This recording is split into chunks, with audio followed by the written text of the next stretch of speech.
Welcome to The Strategic Leader, the podcast for people-focused leaders who want to think, act, and feel more strategic.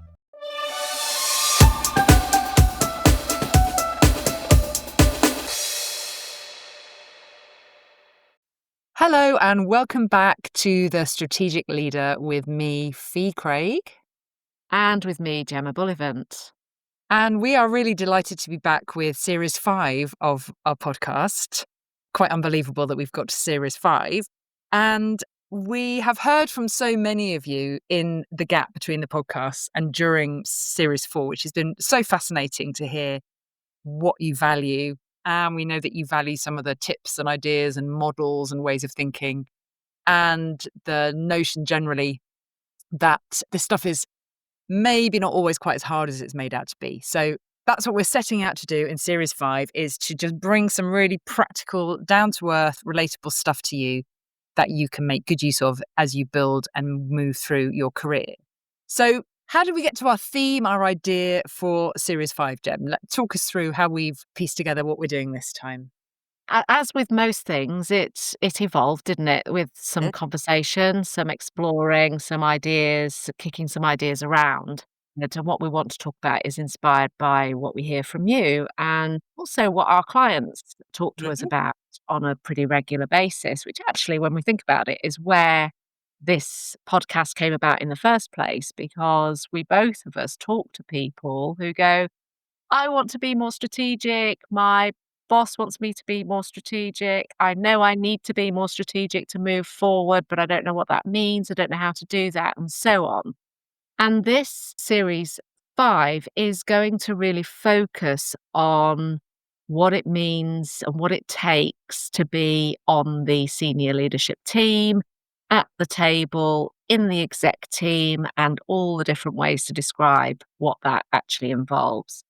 And it's a little bit broader, isn't it, than being on a board, which is, a very official role. It might involve that, but it could be what you and I might call an SLT or an executive leadership team. So we're not going to get too hung up on the terminology, but the frame really is, okay, I've now got a seat at this table. What does that seat involve? What does it require?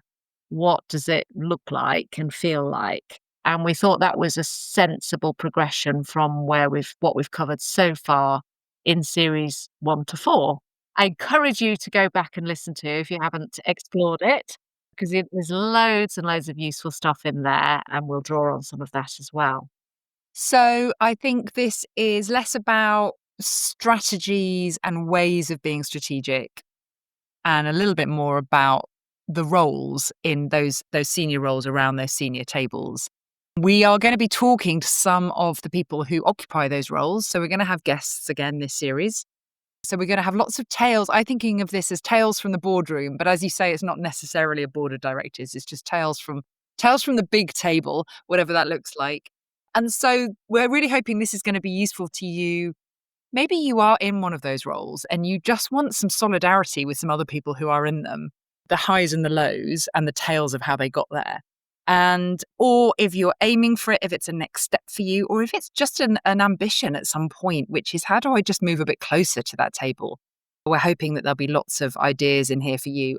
It can feel like it's very senior, it's very grand, it's very intimidating. We're certainly aiming to keep it real and keep it straightforward and really kind of understand, definitely the lows as well as the highs, and what we really need to know about the roles and how all those roles fit together in those tables. And we're going to be looking at multiple levels of this. So we've got some of the roles that typically would sit around a senior leadership team or a board of directors. So that might include a CFO, a chief financial officer. It might include a CMO, chief marketing officer.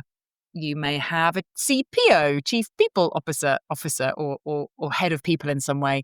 You're going to have a CEO, or the roles might be different. The structure might be different. You might have a managing director, or you might just have a head of. It might be head of finance, head of marketing, head of sales, for example.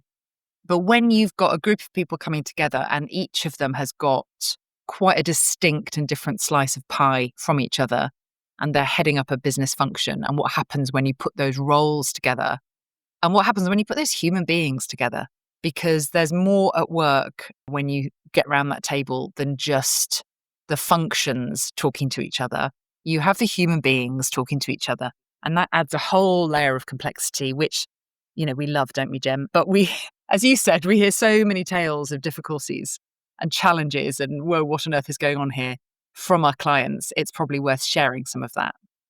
Yes, and I can remember when before I joined the first leadership team proper, wondering what mysterious conversations were going on behind those closed doors. What were they really talking about? How were they managing those meetings? What was expected of those people around the table? And so we kind of want to demystify that a little bit Mm. and shine a little bit of a light on it, as they say. Fly, fly on the wall. And really, I suppose, what does and doesn't happen in those rooms from our perspective, and through the eyes of the different people that we are going to be talking to. And we know, don't we, that one of our popular episodes in the last series, one of the most listened to episodes actually, was the conversation that we had with Indy Lakar, who is a Uh, chief people officer. mhm, mhm. And she was sharing her story of her experience of being a chief people officer. And I don't know if it was that or the fact that she's just a fabulous chief people officer, or the topic just resonated in some other way, but it certainly sparked some ideas for us in terms of the value of having somebody who does sit at that table sharing their perspectives, their learnings, mistakes they've made along the way, and so on. So really humanizing that story. We're going to use this episode, I think, as well as positioning it, which hopefully we've given a little bit of a taster of what it's about, but also just covering off one or two basic principles as we see it in terms of what that role involves. So that role being a member of the senior leadership team. And I think it boils down to three hats. I often refer to the hats that you're wearing in these meetings. So, should we dig into those? Let's do that. Let's do that. Let's Yeah. run through those. So, the first hat is the functional expert hat, which is the most obvious one. I am here to represent my function of, and you mentioned a few earlier, marketing, finance, HR or people, and so on. You are the functional expert in the room on behalf of what that function covers in terms of the business. So there's a two-way connection. You're bringing the expertise up through from your team and from your area, but then you're also using that meeting to figure out what information is needed for the team in order to deliver what is being talked about in that room. So there's a functional hat. Anything to add to that? Well, I think the thing with that hat, and I think this has cropped up a couple of times, is that that's the hat that we have probably worn for most of our career. That's a very comfortable hat. We know Mm. that one. We associate with it. It's very much tied in with our identity as a professional. I'm a marketing person. I am an HR person. I am a finance person. So that hat will probably be the default hat. And it's the Mhm. other two that maybe need a little bit more thinking about. Yeah, and that's a really good point. And I think also, just before we move on to the second and third hats, the thing that comes up the most for me in terms of the functional hat is this pressure that we put on ourselves often, that because we are the subject matter expert in that room, we need to have all of the answers. We need to sound really clever and really Yeah, knowledgeable yeah. and have lots of inspirational, creative ideas as it relates to our function.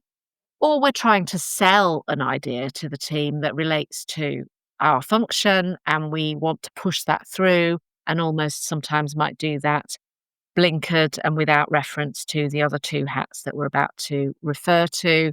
So bearing those things in mind is probably useful as we go through the other roles. Yeah, it's a good point. We can be a little bit blinkered to our own Mm, functional role, mm. which can create issues when we come up against people with different functional roles and different views.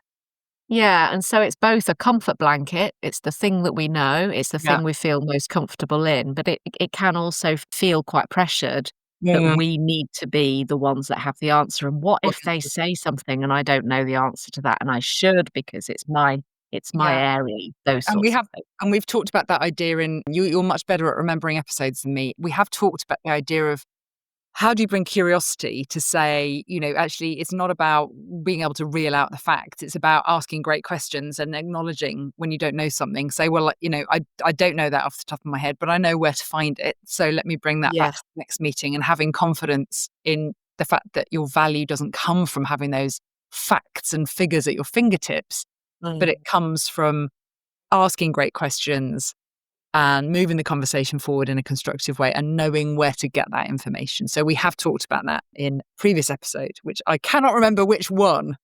No, I'm afraid I can't either, but the other thing that I can remember from previous episodes is something you've referred to before, which is T-shaped Mm. leadership. Yes. And that's relevant here because the stalk of the T, the vertical line of the T, is your functional expertise. Yes, it is absolutely. And it is really hard. The more senior you get, the more challenging it is to get to the bottom of that T on the spot and be able to answer questions.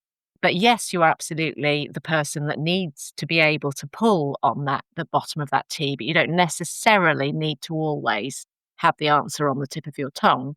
Mhm. But the top of the T probably leads us on to hat number 2, which is the executive leadership role that you take in that room. So it is not about being functionally aligned. It is about actually sitting in the room as one of a few senior leaders. Let's call them senior leaders, executive leaders, whichever is the applicable term, whereby there is a broader organizational Mhm. lens that you are applying. You're not just applying, perhaps you're not even applying in that moment at all, your functional lens, you're applying the broader organizational lens. Yeah, and I think that's the really key one. I think of hat one as the subject matter is your specialism. Is it marketing? Is it sales? Is it finance? Is it legal? Is it people? Whatever it might be. But the second one, your lens is the organization. And certainly from my history, which is working for smaller and medium-sized businesses, the the the the role, the purpose of that hat is to run the business. Now, it might be that if you're in a bigger organization, that's not quite so relevant, but it's to run the function or to run that business unit. So that includes everything that comes up within the realm of running a business. And the one I often think about, because it always seems to trip people up, is things like, what if we need to move offices? There is nobody on your average C suite of people, unless you have a like facilities manager or kind of office that might come under ops. But if we need to move offices, that's a huge piece of work that includes finance, includes kind of organizational design, it includes employee benefits, it includes all sorts of stuff. It's nobody's actual job to do that. But that is one of the executive demands that will be put upon you in that with that second hat. There are all kinds of business related tasks that come up that somebody's got to do, and you've got to figure out how to do those together. So that is all about how do you run the business or this part of the business, um, Mm, rather than here is my marketing lens or here is my legal lens. yeah, There, obviously, there can be overlaps with them, but sometimes there are tasks that have to be done that actually we all need to do together, or that I need to pick up and I've just never done it before. I've just never tackled absolutely. it before. Absolutely, and so that's a really tactical example and a really good one, and another way of looking at this is the organizational KPIs. So let's say the company as a whole has agreed a set of organizational KPIs. They will not all relate to your own particular function. It will be something like diversifying into a product into a different Mhm. geography, or it will be achieving X growth or Y profit, or some other version of a kind of fairly broad organization KPI.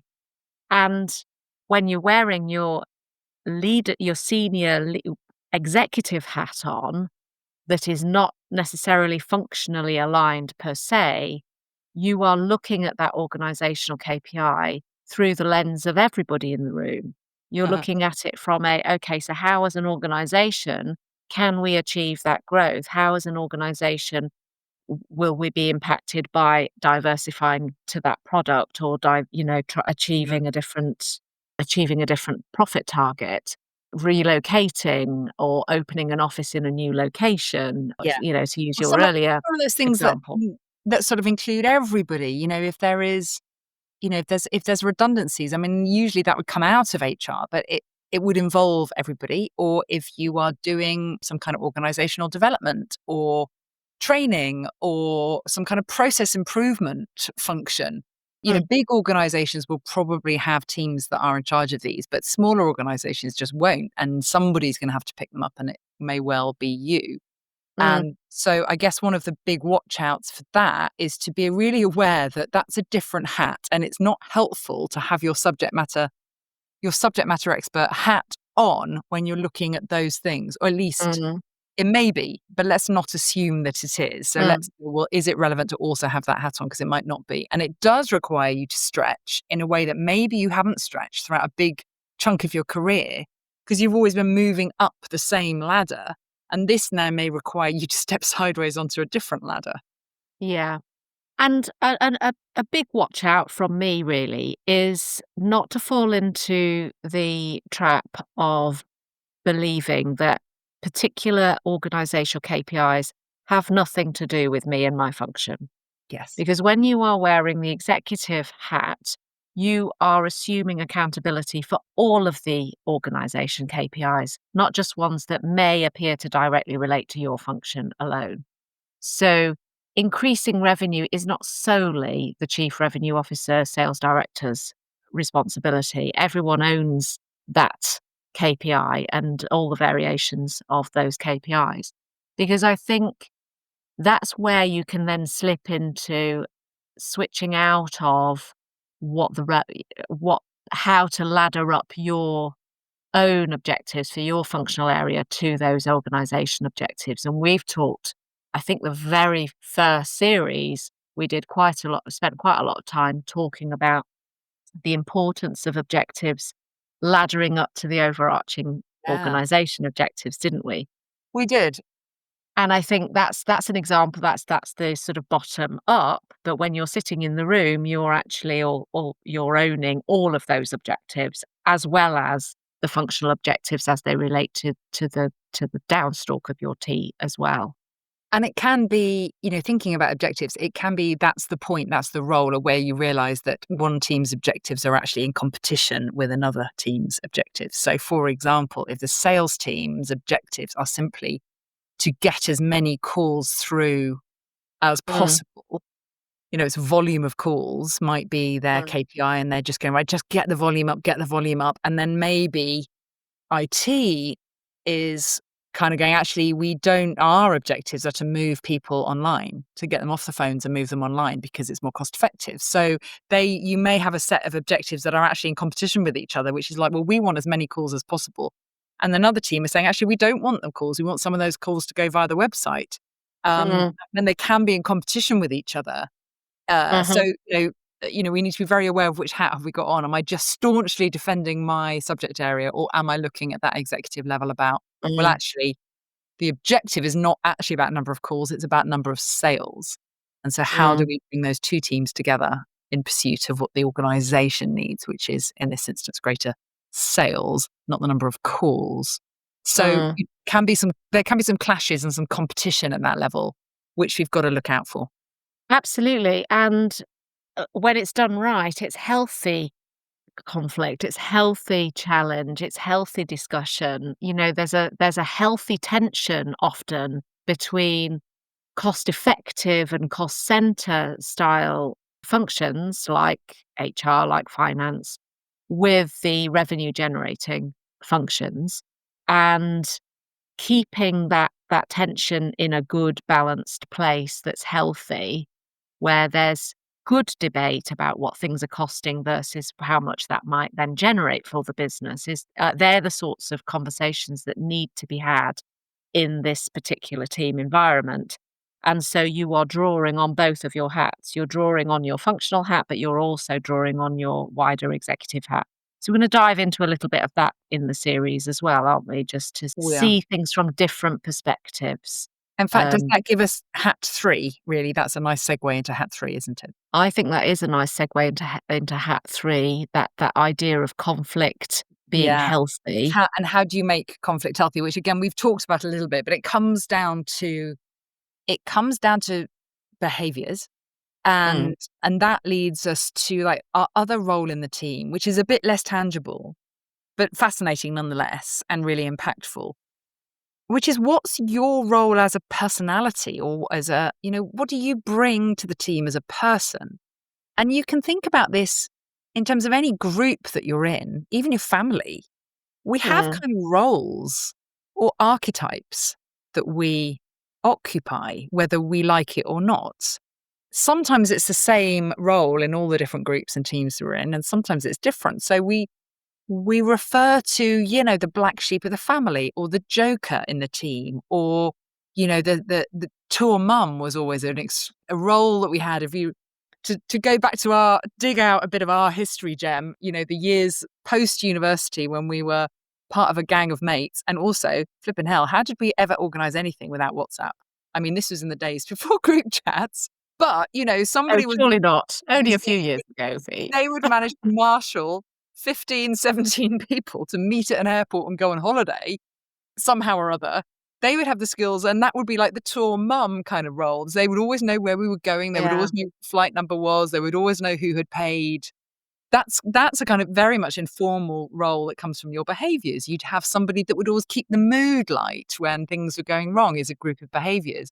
You'd have somebody who's always poking the bear, for Mm, shits and giggles, and that's a mm, group of behaviors. So these roles, these informal roles, show up in all the groups we're in. It might be sports teams, it might be yeah. family groups, it might just be groups of friends, but in it certainly shows up